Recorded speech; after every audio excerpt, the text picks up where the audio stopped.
we talk so much about, okay, we're going to give our children this vitamin, we're going to have them do this, we're going to do this medication, we're going to go to this therapy, right? And then we're just surviving in the background, trying to keep everything together and trying to seem like we are okay, which honestly on the inside, I think most of us are not, right? And of course, like we could do certain self-care, but I think it's not even just like, oh, it's a nice, pleasant thing to go get a pedicure or whatnot. Like it's actually a necessity that we do some self-regulation techniques specifically just for this. I mean, everything else even aside, but obviously if we have autoimmunity ourselves or other things ourselves, we have to do it for that. Welcome to Demystifying PANS and PANDAS, the podcast where we uncover the mysteries, breakthroughs, and hope behind these life-altering conditions. I'm Dr. Nancy O'Hara, a board-certified pediatrician, educator, and advocate with over 3 decades of experience helping children and families navigate the challenges of neurodevelopmental and neuropsychiatric conditions, especially PANS and PANDAS. These disorders can feel overwhelming, but here we'll break down the science, explore transformative treatments, and share stories of resilience and recovery. If you've ever wondered what's possible for your child or how to find answers, this is the place to start.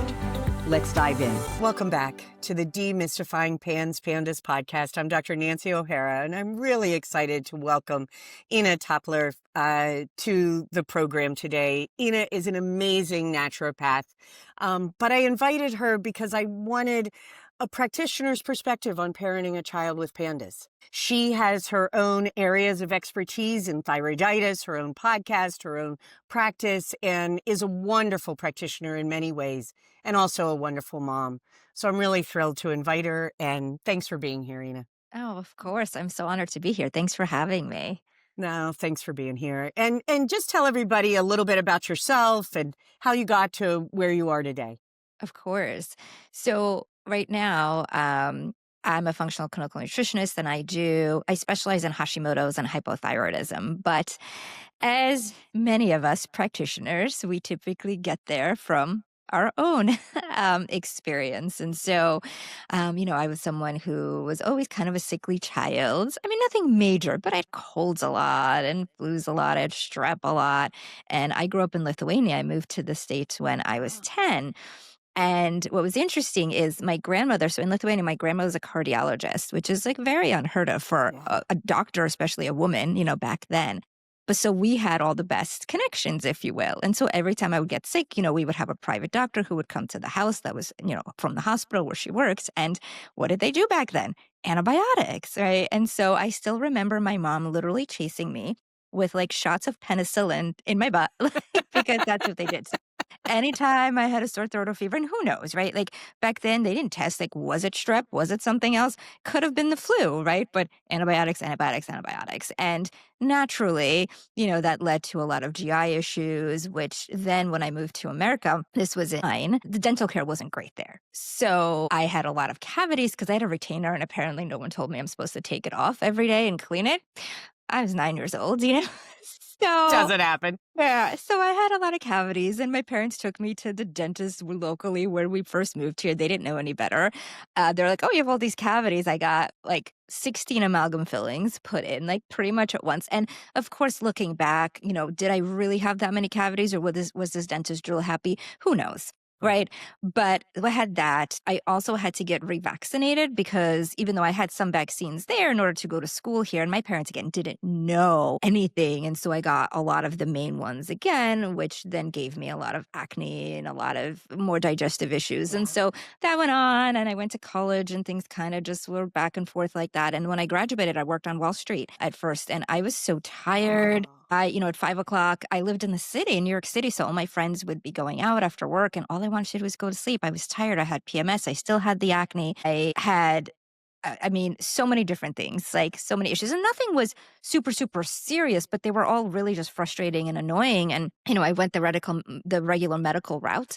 which, I had 4 primaries, a gastroenterologist, an endocrinologist, a gynecologist, a dermatologist. My labs were coming back normal. They were telling me everything is fine. It might be in my head. And I just literally felt like my body was betraying me at the time. And interestingly, an endocrinologist at that point diagnosed me with Hashimoto's. And I got so excited because I thought, oh my God, that's great.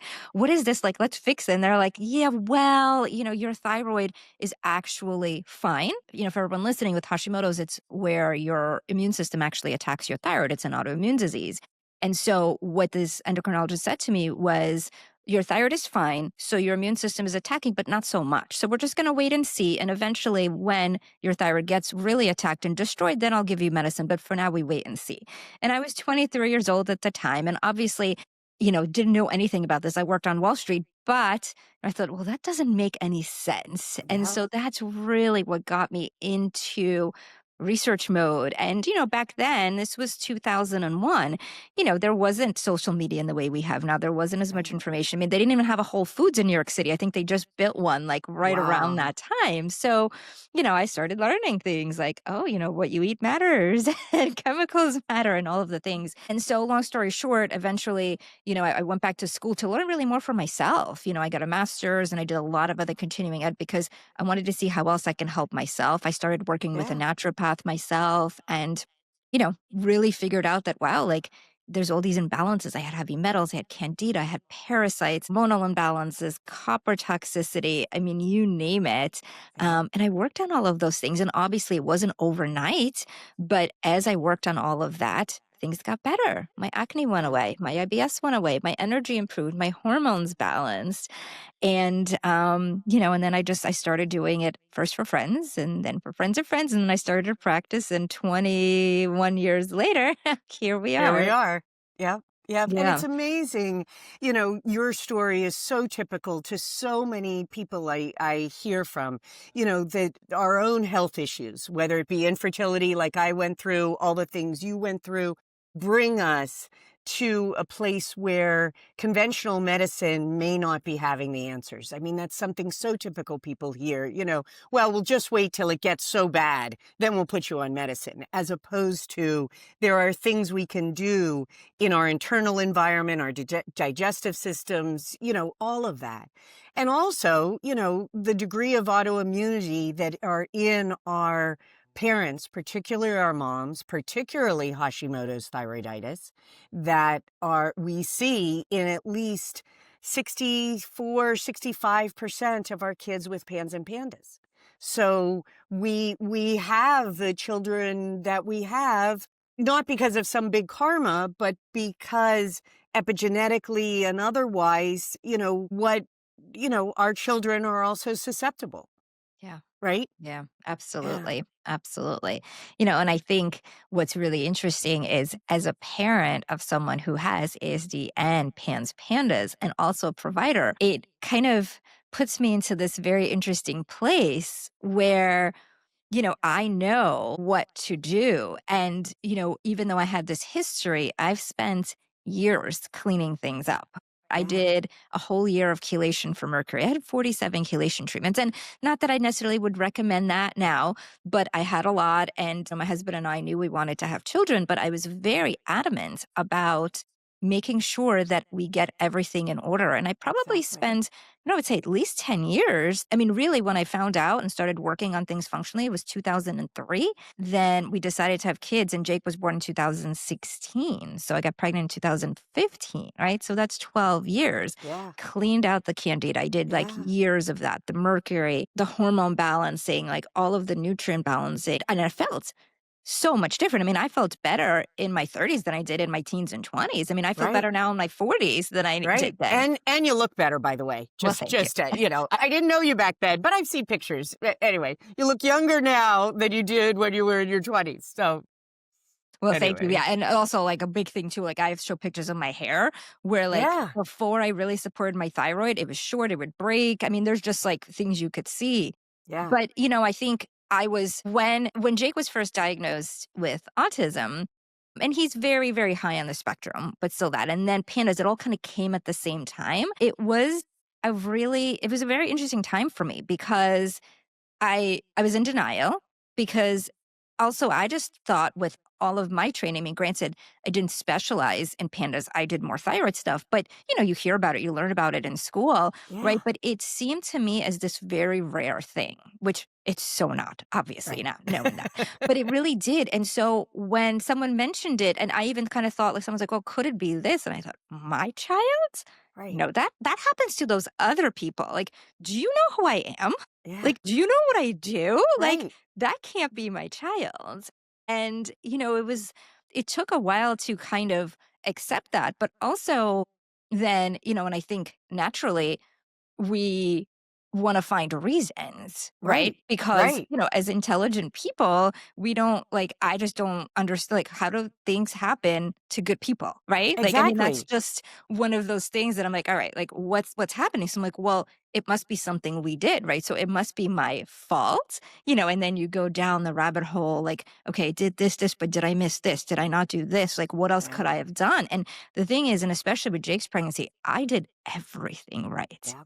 Like, literally, like, I ate spectacular and I didn't stress. I did yoga, like, 3 times a week. I mean, with my daughter, who, by the way, is completely neurotypical, and she was born 4 years later when I was 41.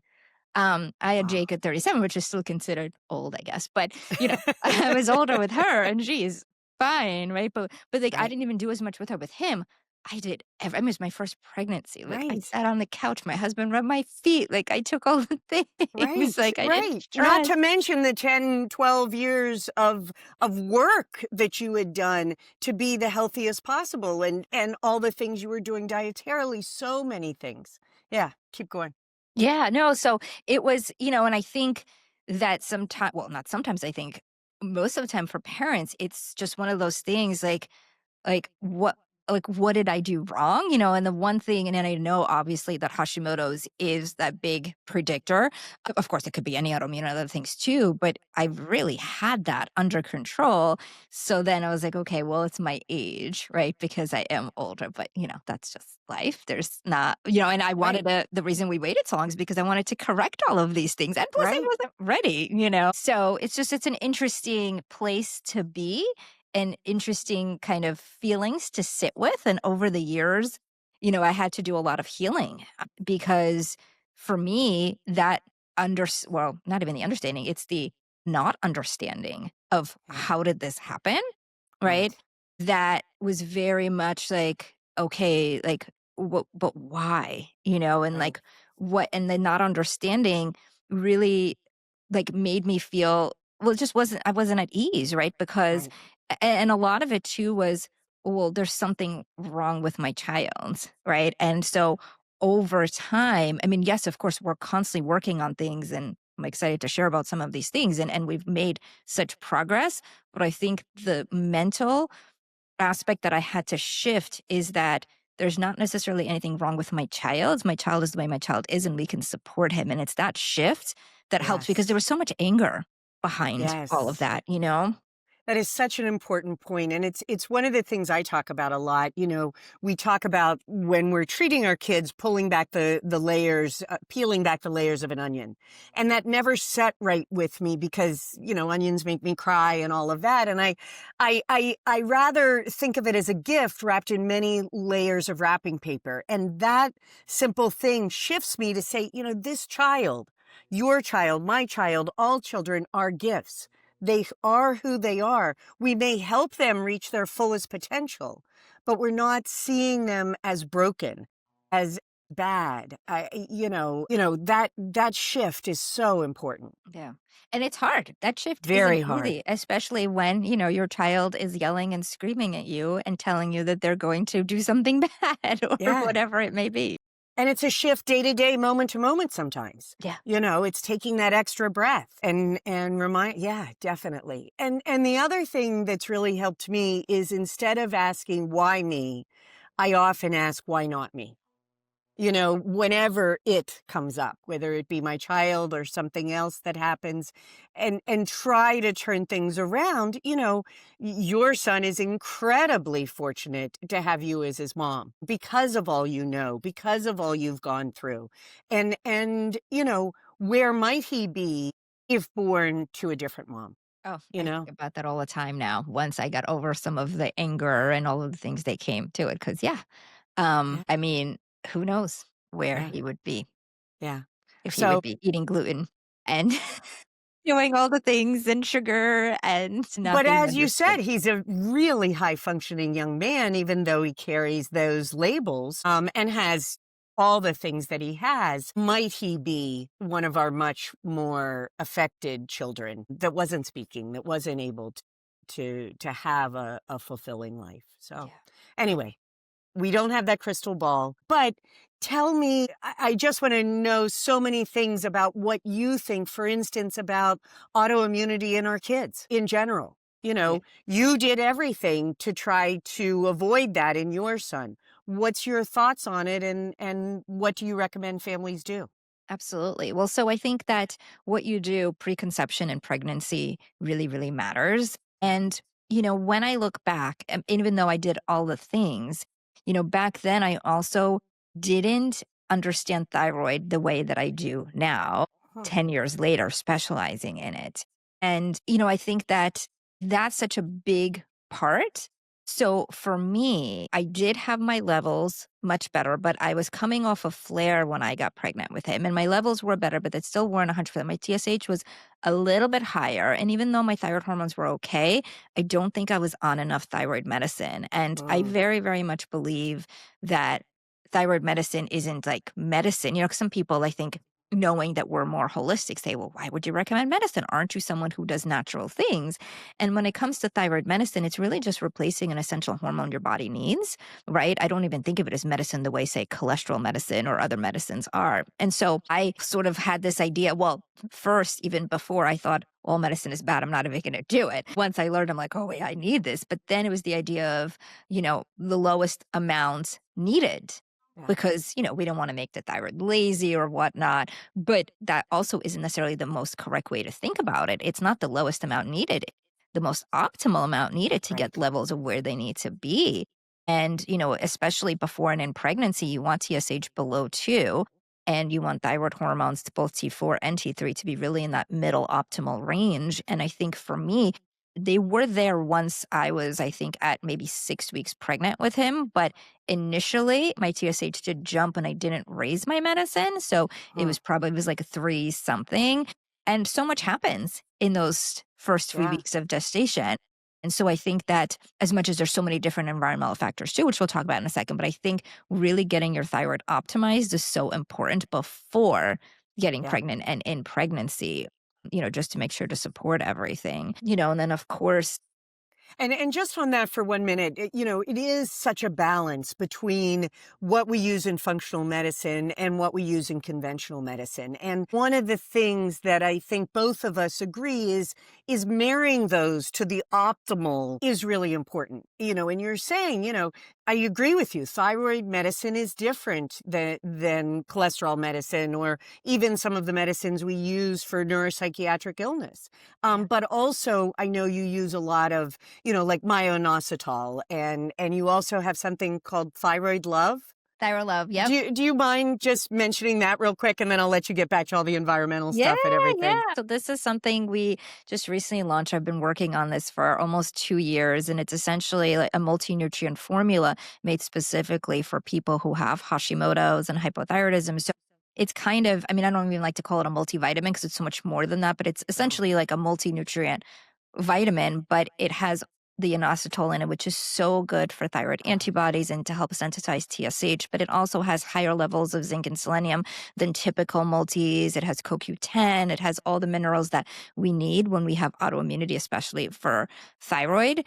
yeah, So, and it's in one because I think that what often happens is that to get all those things, you have to take 5 or 6 pills, and then it's yeah, like, oh my gosh, all that. And I also wanted something that was really beautiful because I find that when people see vitamins and they're like, oh, I have to take this and it's a chore. And a lot of times, bottles that aren't very pretty. And not to say that that's everything, but, it's just like, right, oh, it's more of that. So I just wanted people to open something that feels really beautiful and nourishing. So then it feels less like a chore and more like you're yeah, doing something good for yourself because, so much of how we see and think about things affects what happens, right? And if we like take something and we're like, I'm so excited to take it, it's going to be so Yeah. good for me, you know, that's going to help your results to some degree Yeah. at least. Yeah, it's like what we were talking about, resolving the way we think about our kids and Yeah. the issues they go through. It's a the energetic, the karmic, the spiritual feel of something. Yeah. And also in the name. It's not just the bottle, the name, you Right. know.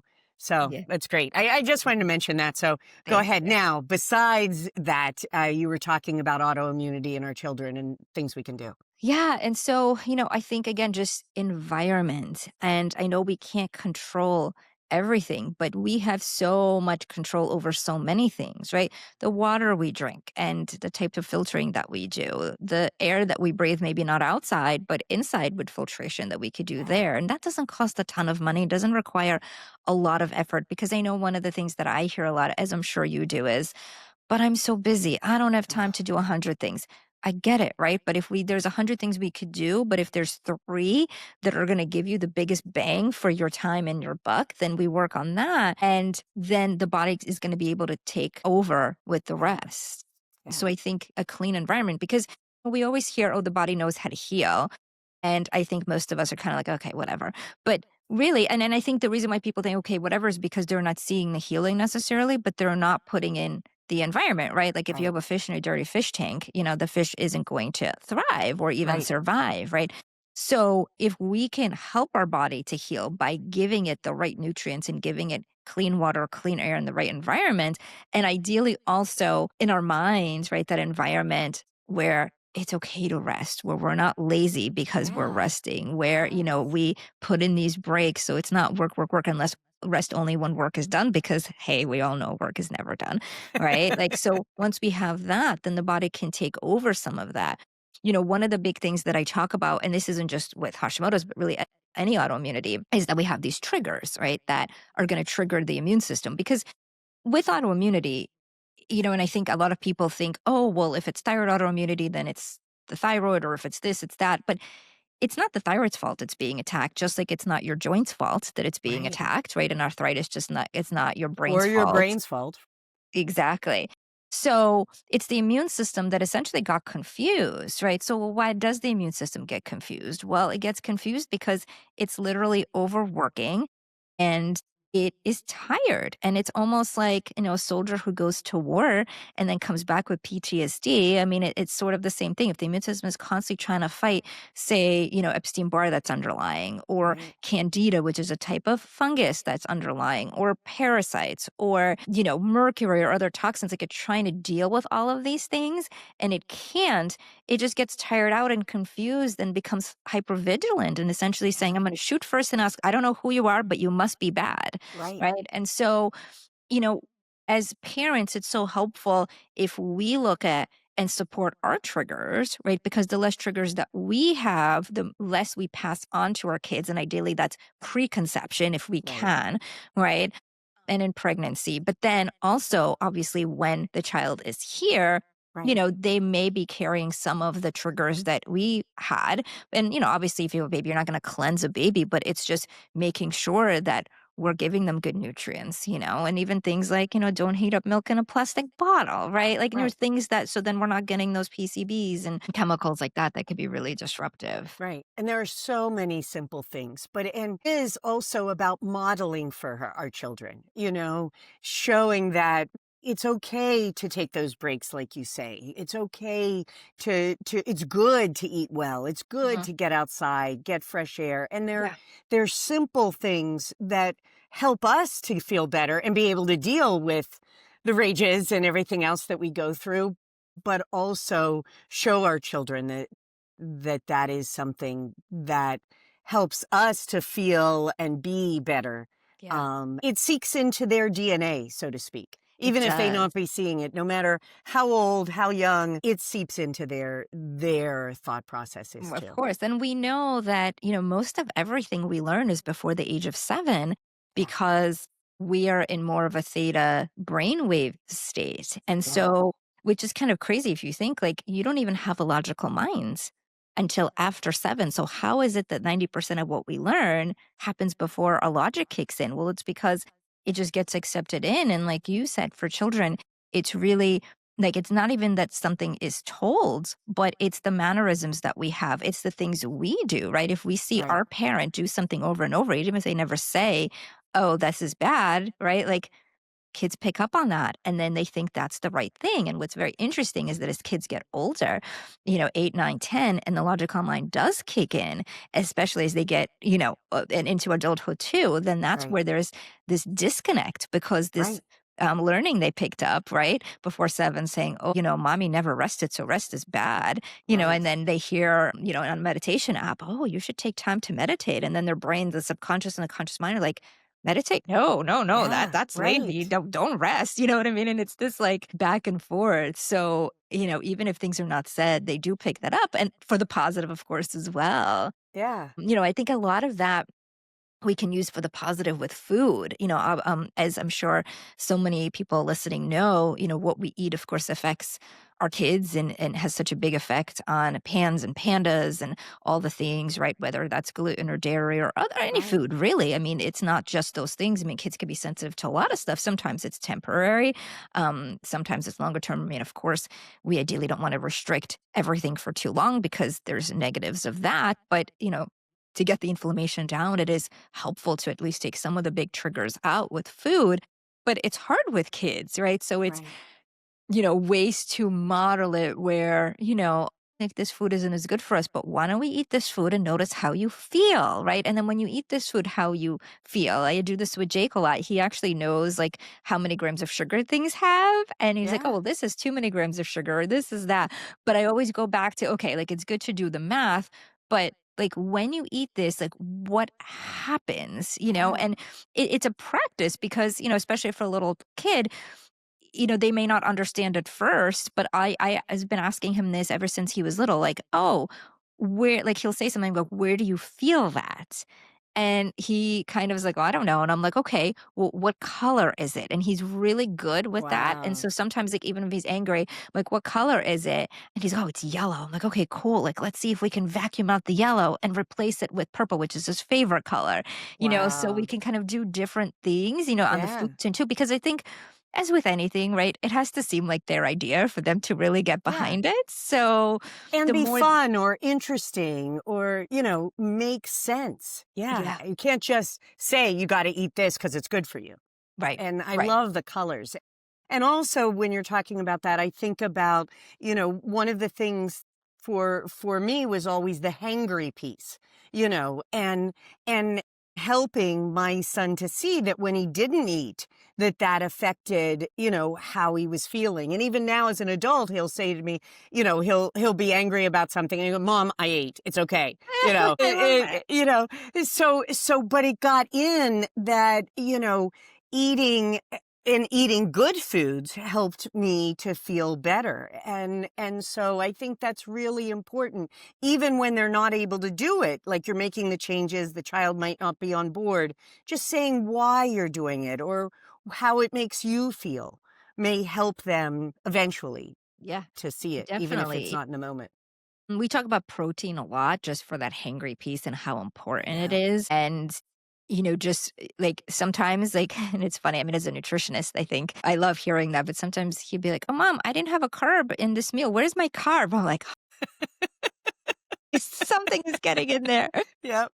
Yep. But, 'cause we always have a protein and a vegetable and a carb, and, like, it's Yep. simple, but they, like and they know what it is. My daughter, it's funny, she's 4, and, we obviously talk about this as a family, and she goes and she doesn't always like to eat her meat, and she's like, "Mom, I so wish that ice cream had meat in it.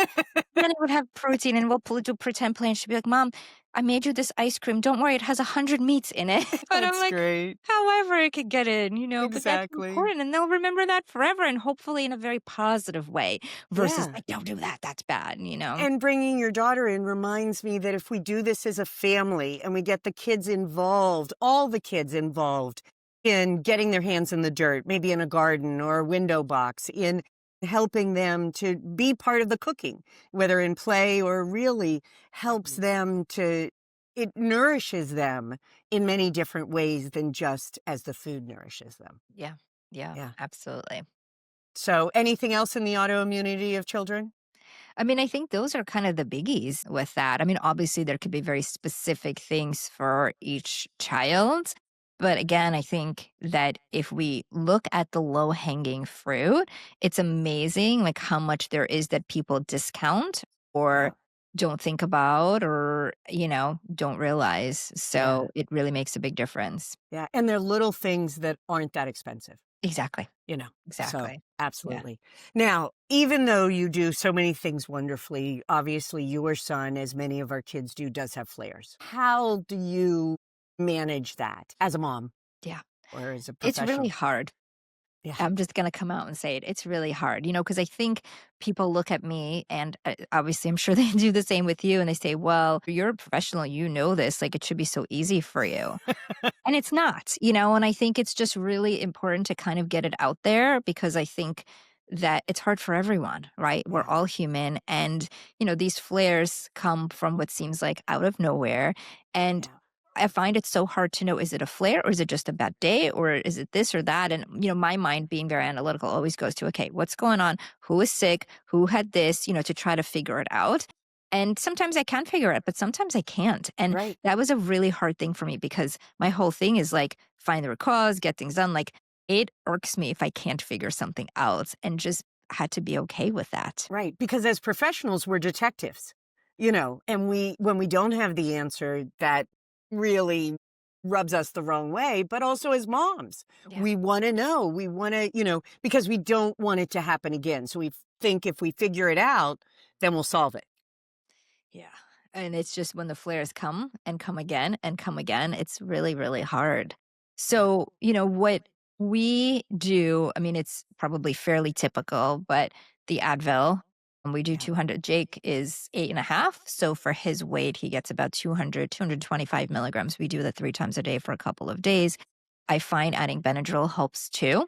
Yeah. It doesn't make him super sleepy. I do 5 milligrams of Benadryl and I'll Oh, do that wow. at the same time. And doesn't seem to affect him too much in terms of like the sleepiness of it. So we'll do that. I've also had a lot of success with vitamin A. That's something that you and I have talked about. Doing 200,000 of vitamin A and then for 2 days. And then we do 100,000, then 50,000, then 25. So sort of like a 5 day with that. I would say that's probably something that I saw the quickest shift, like within Yeah. 12 hours. Yeah. And just a piece on that, because I think there's a lot of information out there with regard to measles encephalitis and other things. That is actually a very well-researched intervention. And there is a lot of good research out there that supports doing it. I certainly feel as a professional that I'd like to follow vitamin A levels and make sure we're, first do no harm. But I absolutely agree with you. There's good evidence that it's a good antiviral. And many of the triggers of these flares are, if they're not sick with a virus, it's exposure to that virus. So the anti-inflammatory, absolutely. The antihistamine, absolutely. The mast cell activation that happens for these kids. And Benadryl is great. And I've never tried the 5 milligrams. That's very interesting. I maybe have to think about dosing it even lower in kids I recommend it to. But I have found that other antihistamines work too in other children. So if Benadryl doesn't work for your individual child, there are other antihistamines that may. So try them. So Yeah. those are Do you all great usually you suggestions. usually dose the Benadryl higher? I do. I Mhm. do. And not too high, but still, I don't really think at an age where your son is, I've recommended trying 5 milligrams. And that Mhm. another pearl I'll take away. Yeah. So Yeah, well, also because we do it during the day at school, yeah, so I don't yeah. want him to fall asleep. No, And then absolutely. along with that, I usually do some GABA and some theanine just for extra calming. We do Yeah, that ongoingly, but I find with both of those, it's something that works for a little bit and then doesn't. So then we take a break. And I'm not exactly sure why it sort of has this up and down, but I find that we do it for a few weeks. And then when it has their diminishing returns, then we break, and then a few weeks later we try again, and then we see more positive with Right. that. And I think that's also a really important point is that often when we're doing things all the time, and some things need to be done that way, Yeah. but like what you're talking with the GABA and theanine, using it in a flare when it has less returns, taking it away, having it to use again, that sort of holiday discussion of it can be very helpful in a lot of our kids and something to consider that a lot of our moms don't think about. And Yeah. dads, don't want to leave Right. them out. Yeah. Well, and I think with flares too, like you said, it's kind of trying to figure out, which again, it's not always easy, where the flare came from. In my, Right. with Jake, everything started with him having strep. So I always go there and knock on wood, he had strep for 1 year, for like 5 times in a row, and then he hasn't since. So not Yeah. that you grow out of it, but his body might have developed more immunity towards it. And, it's a little bit easier. But I always test that first. Then I have the home kits. Of course, I still go and do a culture, but I like having the home kits just to get Yeah. that initial. And, again, pretty good at getting in there, and he's You pretty good. got it. Yeah. Yeah. He's pretty good with it. He doesn't love it, but he's pretty good with it. So I always test that first. And, I test my daughter too, because sometimes you never know. But what we have found this year was that the flu was a big trigger, Mm. both the regular flu and the stomach bug, the stomach flu. He had 2 big flares post that. And I knew it was viral because my daughter had that and he was never sick. But Yeah. it happened a few days after. So that was an Right. easy one to figure out. So with that, we did the flare up protocol, but then I also did lomatium and extra zinc and lysine and a lot of the things that are antiviral. But sometimes it's hard to know what it is. I mean, right now, as we're recording this, it's April and it's allergy season. Jake does Right. not seem to be affected by allergies. Like I feel it. He does not. I mean, he has no symptoms, but I wonder, right, could it still be causing neurological inflammation even without those symptoms because he doesn't get as many symptoms from other things too? Right. So, it's Yeah, thinking about that. and again, we have evidence of that in research that allergies can cause neurobehavioral flares without any allergy symptoms. I mean, I remember a very small but eloquent study by Dr. Boris decades ago that didn't show any allergies when they injected pollen into these children on the autism spectrum, but their neurobehavioral symptoms went through the roof. And so yeah, they don't have to have a runny nose and watery eyes and all the typical allergy symptoms. And I was talking to Tiny Dempsey about this, who's one of our mast cell mavens, and she was saying yes, and Jill Krista in mold.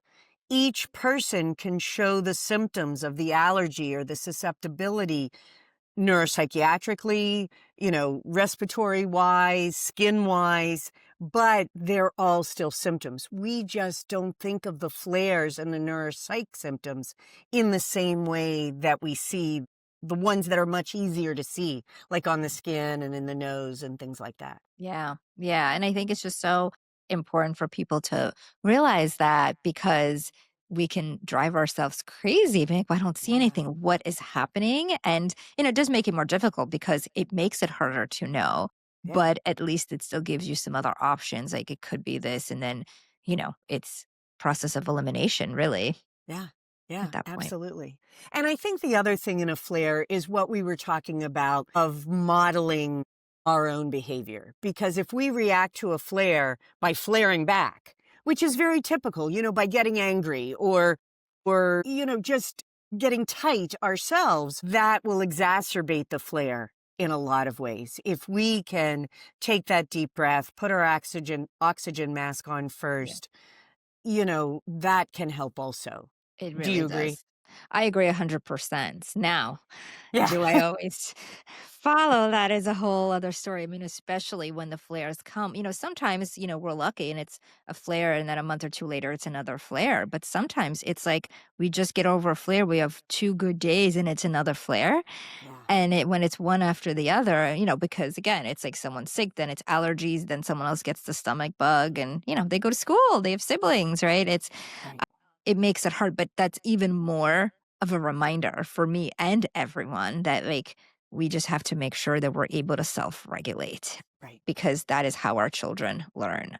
And I find for, it's so important to do the self-regulation techniques on a daily basis, on a regular basis for us, right? Because Right. I think as parents, we talk so much about, okay, we're going to give our children this vitamin, we're going to have them do this, we're going to do this medication, we're going to go to this therapy, right? And then we're just surviving in the background, trying to keep everything together and trying to seem like we are okay, which honestly, on the inside, I think most of us are not, right? And doing all of the things, but and of course, like we could do certain self care, but I think it's not even just like, oh, it's a nice, pleasant thing to go get a pedicure or whatnot. Like it's actually a necessity that we Yeah. do some self regulation techniques specifically just for this. I mean, everything else even aside, but obviously, if we have autoimmunity ourselves or other things ourselves, we have to do it for that. But Right. I'm also thinking like just being a parent of a Right. child with special needs, like there should be like an allotment of techniques, Right. that are done. Right. And also, the more we practice it in non crisis moments,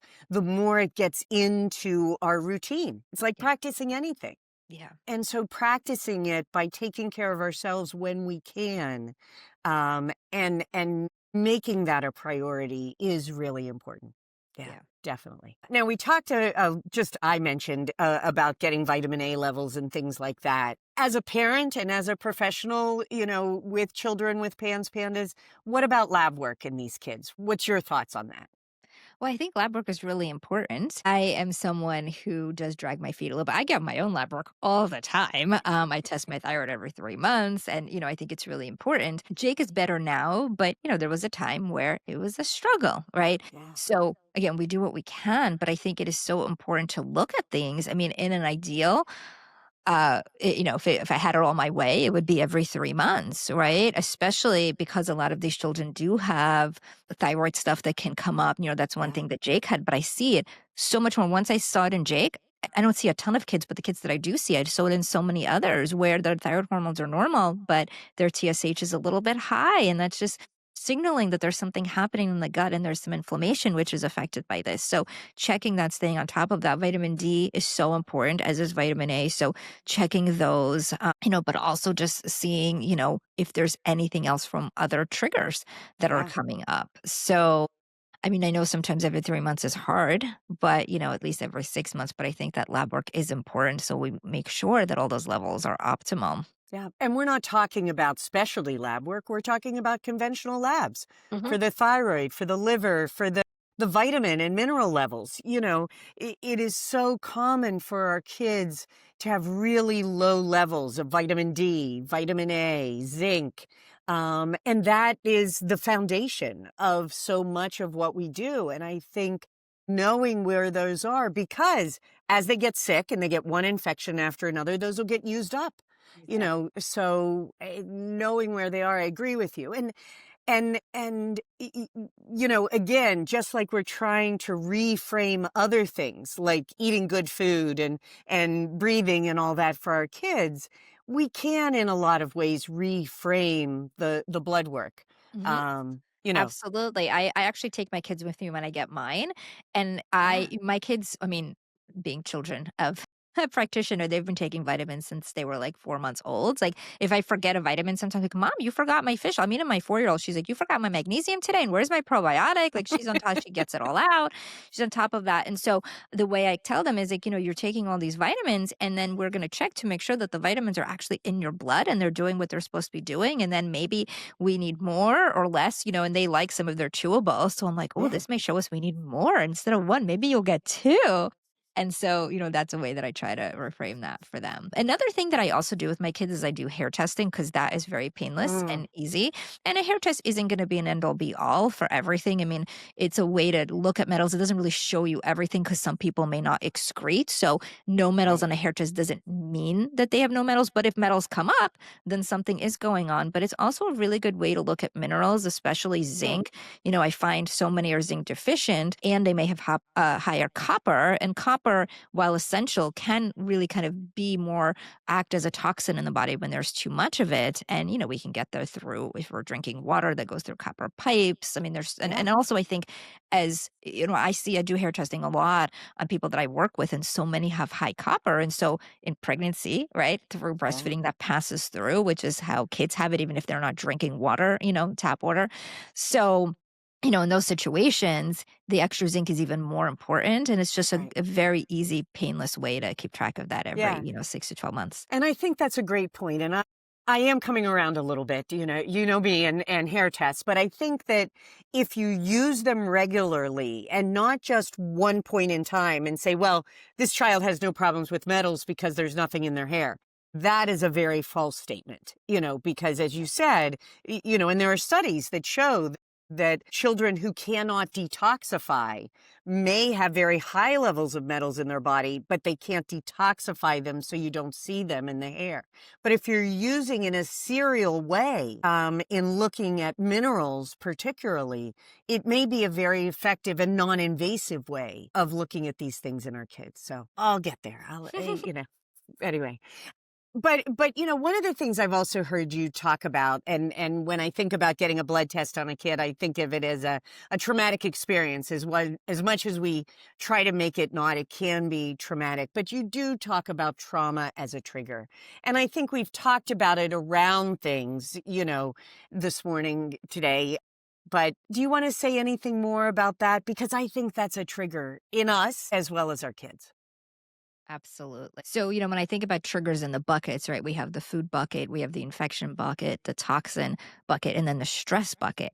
And the Yeah. stress bucket is really anything that affects our nervous system. And, it's one of those, it's a simple thing in terms of nervous system, but I think a lot of people also don't see it the same way or they underestimate it. But the nervous system is in control of everything. Yeah. So, I mean, that's like, there's nothing else even to say about like more than that, but it's like, our immune system gets confused, but what's in control of the immune system? The nervous system, right? So that's at the top here of everything else. And so when our nervous system is upregulated, it's going to affect every single thing in our body. And, that could be emotional or physical stress, right? Yeah. Physical stress could be blood sugar dysregulation. It could be some of these infections and things like that. And then the emotional stress is things that maybe are happening right now, right? Like Yeah. for kids, maybe it's a friend at school. And for us as adults, it could be work stress, money stress, any of those things. But then our past trauma, right? And I think what's really important to realize about trauma isn't always like these terrible things that we can hear that unfortunately happens to some people, right? There is big T trauma, which is those really big things, but there's also little T trauma and Hmm. even tiny T trauma, right? So there's Hmm. three. And so, you may not have this big T trauma with something really, really awful and horrible, but little T trauma could be things like, I mean, even simple. And I mean, this, I think everyone can remember this. You're a child and a grown up is towering over you, right? Saying, Hmm. you're not being a good girl. Shame on you, right? That's two things, right? That's trauma of like, you're not safe now because you're little and this person is like, oh, Right. they're yelling at you, right? They're telling you you're not good, right? So if we Yeah. think about what happens from like a bigger picture, right? If someone is telling you you're not good, right? You interpret that as I am bad. Well, if you're Yeah. bad, then you can't be loved. And if you Right. can't be loved, then you're going to be rejected. And if you think Yeah. back to like old times, right? If you're rejected out of the tribe, what's going to happen? Well, you're going to get eaten by a bear or a tiger Right. and you're going to be dead, right? Right. So this kind of line, right, of "You're not being a good girl" literally takes you back to, "I'm going to die," right? It means, like, I'm not Yeah. gonna be loved, my needs are not gonna be met, and I'm not gonna survive. That is quite a stress, right? Yeah. But it's not we don't think of it in that way in the moment, but that's what it's there's a loop that goes on in our brain, and so there's Right. all of these things that could have happened to us that are always going. Right. So, they're on the surface, but it's constantly triggering and increasing our cortisol level. Yeah. And, there's of course lots of different ways to support that. One of my favorites is actually doing inner child work. I do Hmm. this a lot with myself, and I actually do it a little bit with my kids, but kind of in real time, because they are Yeah. children, Yeah. but I do a lot with myself. And, there's not, I mean, there's of course different ways, but I find there's not really a wrong way to do it. But sometimes Right. if I feel something, and a lot of times like I could be triggered, or maybe someone looks at me a certain way or says something negative, right? And I'll be like, oh, and it makes me feel less than or whatever it is, right? Yeah. It actually, and I do this a lot when I'm walking because when I'm walking, like it's almost this meditative Yeah. state. And I Yeah. literally like out loud talk to my little girl. I'm like, hey, like, what are you feeling? What's happening? And she'll say Yeah, like, this person yelled at me. I just feel like I just want to crawl in a hole and I don't know what to do. Right. And I literally just say, okay, like, I'm going to hold you. We're okay. yeah, Like, I know this person did this, but look at, like, how much control we have over that, and I explain to her, and I sometimes even, like, take her and say, "Hey, come with me into our life now and see that we're grown up now, right? We don't have to worry about this. We have control. We have more power." And, like, just having that conversation, there's, again, like, no right or wrong, but it's right. being there, holding her or him, right? And kind of walking, like, them through what's going on. Yeah.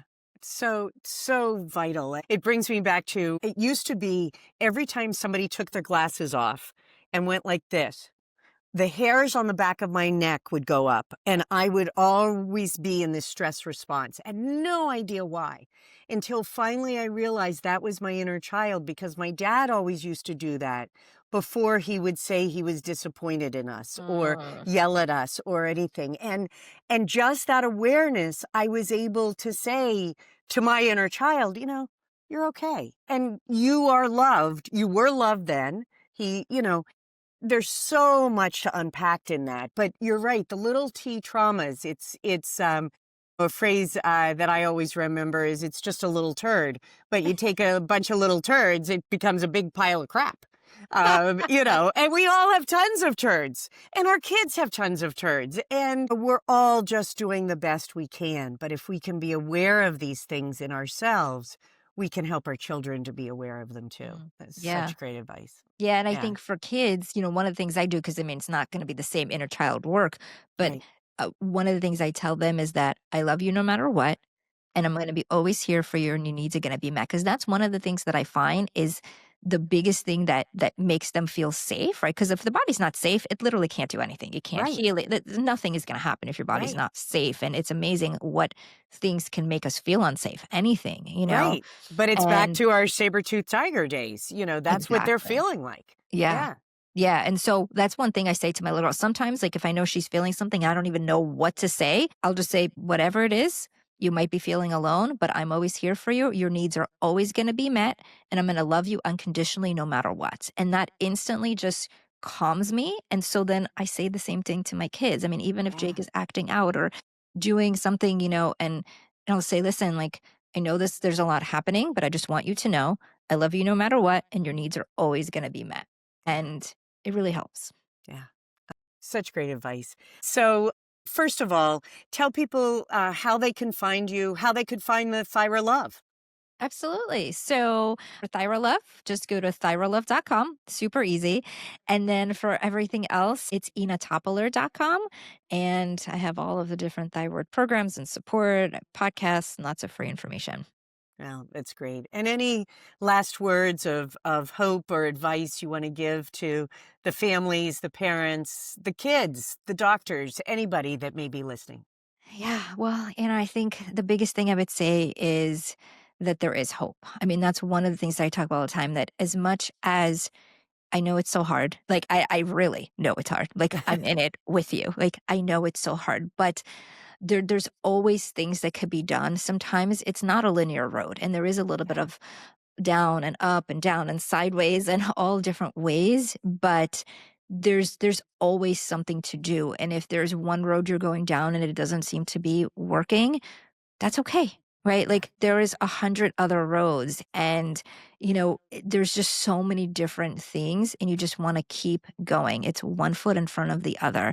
Yeah. And it's hard. It is hard, but you got this. And there's so much support, like providers like you, Nancy, and all of the work that you do, your book, and there's just so much information in this podcast. And so just keep on going. There's always hope.